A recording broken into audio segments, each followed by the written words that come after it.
The second episode of Obi-Wan Kenobi ended with a pretty shocking event. We learned that Anakin Skywalker survived his injuries on Mustafar. Can you believe it? Crazy. But we also saw the third sister stab and apparently kill the Grand Inquisitor on Daiyu. I was watching the episode with friends and just about everyone, including me, gasped, because the Grand Inquisitor is seen alive and well in Star Wars Rebels, which takes place several years after the events of this series. We all immediately started discussing it, people online started asking me about it, and now that we're home from Star Wars Celebration, I've got some time to catch up on Episode 2's biggest question. Is the Grand Inquisitor really dead? The simple answer is no, he survived being stabbed on Daiyu. Back in LA, we tossed around plenty of possibilities, including the idea that there could be a clone of the Grand Inquisitor with a larger head lying around somewhere, but I think the most simple solution is the best one here. We see him later in the timeline, so he's not dead.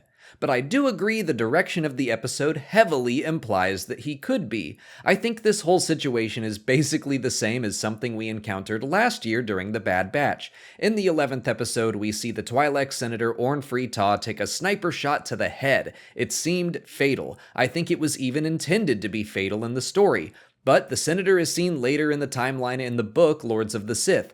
When stuff like this happens, I remind myself of how big the audience is for any given Star Wars story. More people watch live-action content than animated. More people watch animated content than published. So anyone who had only watched The Bad Batch but hadn't read Lords of the Sith, they could go right along assuming Orn Free Taa had died. Those of us who had read the book knew that he survived. And guess what? In the very next episode, they confirmed in the script that he had survived his injuries. They haven't done that in Obi-Wan Kenobi yet, but in Part 3, when Reva is telling Darth Vader that Obi-Wan was responsible for what happened to the Grand Inquisitor, she is cut off before finishing her sentence. She doesn't say he's dead, so there's room for his return. I wouldn't be surprised at all if he did show up in a future episode. I actually think it would make dramatic sense to reveal that he's in a coma or something. That puts a ticking clock on Reva to hurry up and capture Kenobi so she can take the title of Grand Inquisitor before her former boss wakes up.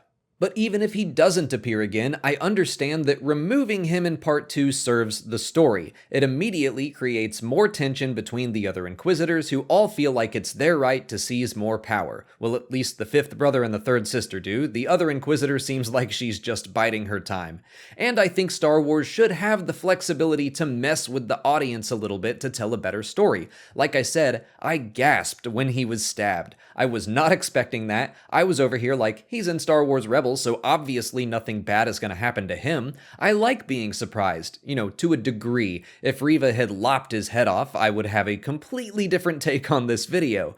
But she didn't, and so far the scripts have left us with plenty of room for the Grand Inquisitor to survive, even if we don't see it on screen in the series. Because the fact of the matter is, not everyone watching Obi-Wan Kenobi has seen Star Wars Rebels. Right now, they're blissfully ignorant and they're just enjoying the ride and the drama. To them, he might as well be dead and it will not affect their understanding of the story. Hopefully, the Inquisitors in this series encourage some people to give Rebels a shot down the line, and they'll basically have the experience a bunch of my friends had watching Solo: A Star Wars Story when Maul showed up. They went, "Oh, he's alive? I thought he was cut in half. He survived that? Okay then." Personally, I would like to see the Grand Inquisitor return in the series. I've enjoyed Rupert Friend's portrayal so far, and we haven't even seen him fly with the lightsaber yet. I would like some acknowledgement to his survival, but if it doesn't happen, whatever. I will accept that he was tossed in a bacta-tank off-screen or something. But what do you think? Will we see the Grand Inquisitor again in the series, or will this all be handled off-screen? Leave your thoughts in the comments. If you haven't already, please like this video, subscribe to the channel for all our Obi-Wan Kenobi coverage, follow us on TikTok, Twitter, and Instagram, and consider checking out our Patreon page for even more, like our video reactions and audio commentaries for the episodes, which will come out soon now that we're home from Star Wars Celebration. As always, thanks for watching, and may the Force be with you.